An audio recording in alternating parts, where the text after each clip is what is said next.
जय श्री कृष्ण बच्चों। आज की कहानी का नाम है श्याम और बूढ़ी गाय।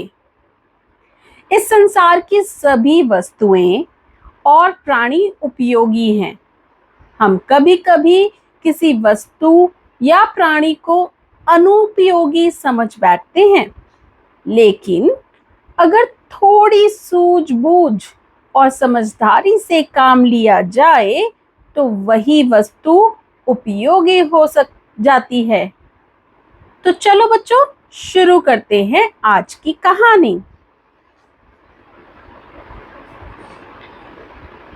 श्याम एक 10 वर्ष का बहुत ही दयालु और समझदार बालक था। एक बार श्याम के पड़ोसी मदन काका अपनी बूढ़ी व लाचार गाय को एक कसाई के हाथों बेच रहे थे। यह देखकर श्याम रोने लगा और अपने पापा से उसे खरीदने की जिद करने लगा। श्याम की जिद के आगे पापा मान गए और उसे खरीद लिया, लेकिन पापा को समझ नहीं आ रहा था कि इस बूढ़ी गाय का हम क्या करें। शाम को एक दिन कक्षा में पढ़ाया गया कि किस तरह गोबर, घास, फूस और सब्जियों आदि के छिलकों से खाद बनाई जा सकती है। बस फिर क्या था, शाम को गाय की उपयोगिता पता चल गई। उसने अपने पापा की मदद से अपने किचन गार्डन में एक छोटा सा गड्ढा खोदा। उसमें 3-4 दिन तक गाय का गोबर और सब्जियों के छिलके डालता रहा।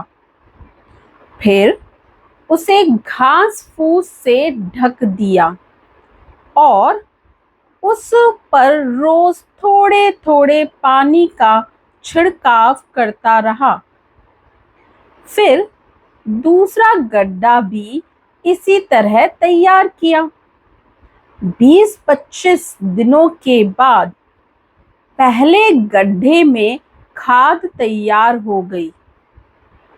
जब उस खाद का छिड़काव किचन गार्डन में लगे पौधों में किया गया तो पहले की अपेक्षा अधिक जल्दी और बड़ी बड़ी सब्जियां जैसे टमाटर, आलू, गोभी आदि उगने लगे। यह देखकर श्याम के पापा को एक नई दिशा मिल गई। वे अपने तथा आसपास के गांवों की बूढ़ी और लाचार गाय भैंसों को खरीदकर उनकी देखभाल करने लगे और पर्याप्त मात्रा में खाद बनाने लगे। वे उस खाद का व्यापार करने लगे। इस प्रकार श्याम के पापा एक साधारण किसान के साथ साथ सफल व्यापारी भी बन गए। तो देखा बच्चों आपने किस तरह श्याम ने घास फूस की और बूढ़ी गाय के गोबर से अपनी सब्जियों के लिए खाद तैयार करी और एक अनुपयोगी वस्तु को उपयोगी बना दिया। इसी तरह से आप भी कुछ नया रोज कर सकते हैं। तो देखो कहां पर कौन सी ऐसी चीज है जो किसी के काम नहीं आ रही और आप उसको उपयोगी बना सकते हैं। अगर ये आपको कहानी अच्छी लगी हो तो इसको लाइक करो और अपने दोस्तों को भी शेयर करो। अच्छा बच्चों, बाय बाय।